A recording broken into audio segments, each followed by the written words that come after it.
Ayan guys, kakatapos lang natin maligo at may nag-comment. Sabi niya, umalis ka rin daw po sa GC, madam.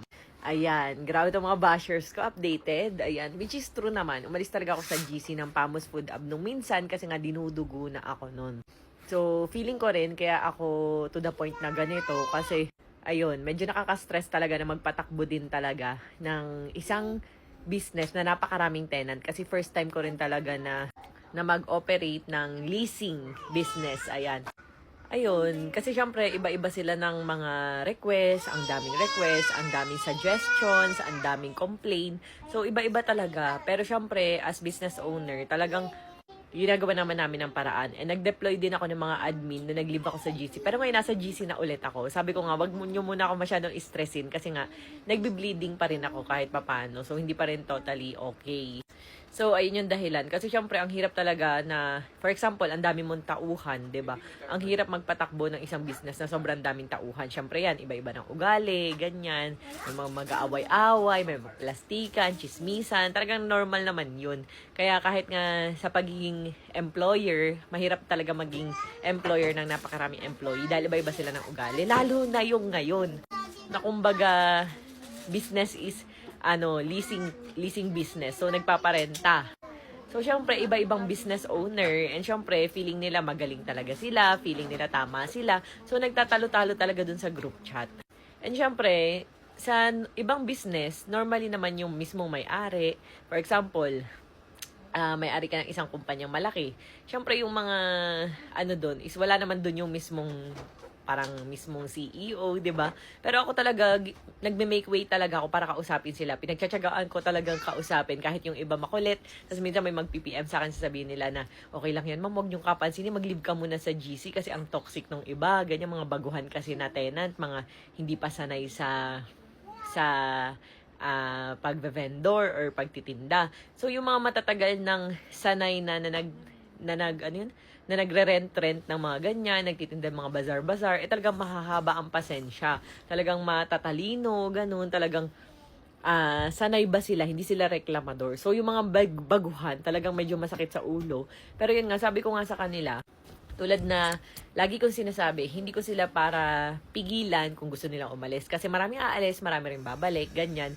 At marami ring papasok na bago, 'di ba? Kahit naman sa staff, ganyan naman. May aalis, may papalit, 'di ba? Ganyan naman. So, hindi ko talaga sila pinipigilan. Sabi ko nga, kung gusto nilang umalis, walang problema. Kung gusto nilang bumalik, walang problema.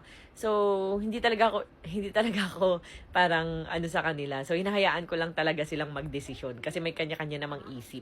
Yun nga lang, yung GC nga kasi medyo toxic minsan. 'Di ba? Ganun. Lalo na nung bumagyo, nung umulan, may tumulo. Doon yata ako nag-leave, di ko alam nagtulo-tulo yung mga tubig dun sa events place. So, sabi ko, yung events place, tinanggalan ko na yun ng tenant. So, ang ginawa ko na lang sa events place is laruan. So, yung parang mini peryahan, dun na siya.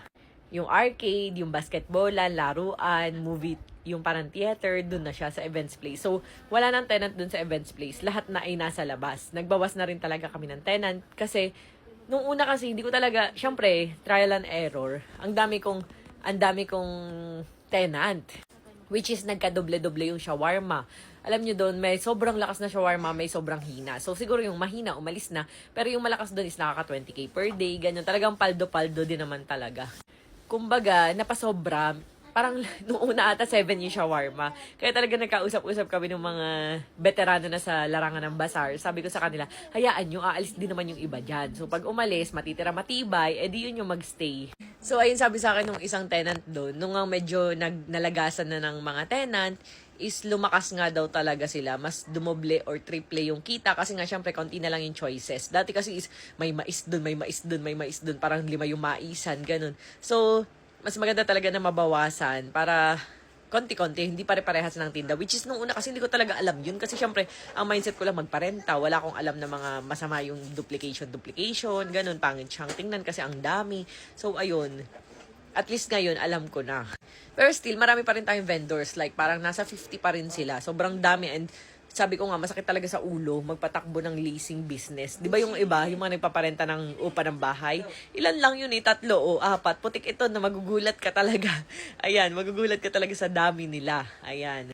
So yung mga matatagal na nag-rent sa akin, simula umpisa, hindi ko sila tinataasan ng renta. Pero yung mga bagong papasok, iba na yung renta kasi medyo lugi talaga tayo dun sa unang price na binigay natin kasi sobrang like 150 per day, 'di ba? So yung una nagtiwala, good for them. Ayan, yung mga bago, syempre, medyo inayos na namin yung mga sistema ganun. So ayun, hanggang ngayon medyo nagpakabit tayo ng transformer. Sobrang dami talagang inayos. As in, yung mga wire, yung mga permits, mga building ganyan. So, sobrang dami talagang inaayos. Kaya sakit talaga sa ulo. Sa totoo lang, yung Pamos Food Hub. Pero syempre, tulad nga nasabi ko, masaya talaga ako na meron silang permanent na lugar kung saan magsasama-sama yung mga vendors para hindi sila tinatamboy lang, bawal ka dito magtinda, wala kang ganyan.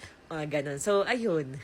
Ginawa lang naman namin din yung Pamos Food Hub namin mag-asawa kasi para matulungan yung mga vendors talaga na meron silang marentahan na mura. Tulad nga na sabi ko, sa Manila, may mga nakausap ako, ang rent daw per day is nasa 2,500, ganun. Imagine naman sa akin, 150 pesos per day. 'Di ba? Sobrang mura. So, dun sa branch 2, 7,500 per month, divide yun na lang 30 days, 'di ba? So, ayun. Umalis nga ako sa GC, pero ngayon, nandun na ulit ako. Kasi di ko sila matiis. Like, sabi ko, kailangan nila ako. Kasi syempre, parang gusto nila nandun ako eh. Pero syempre, nagpahinga muna ako kasi may stress ka talaga sa sana sumaksis. Niloloko yung asawa ko. So, ayun nga, yun naman yung dahilan. Kasi syempre, priority natin si baby. Kasi nga, kaya nga tayo nagwo-work hard para sa mga anak. Eh, syempre, dahil nga nagbi-bleeding, eh, nang bed rest nga ako, sa totoo lang. Eh, makulit lang talaga ako. Pero hanggang ngayon, nagbi-bleeding pa rin ako. So, ayun. Ayun yung dahilan. Mga mosang. Charis!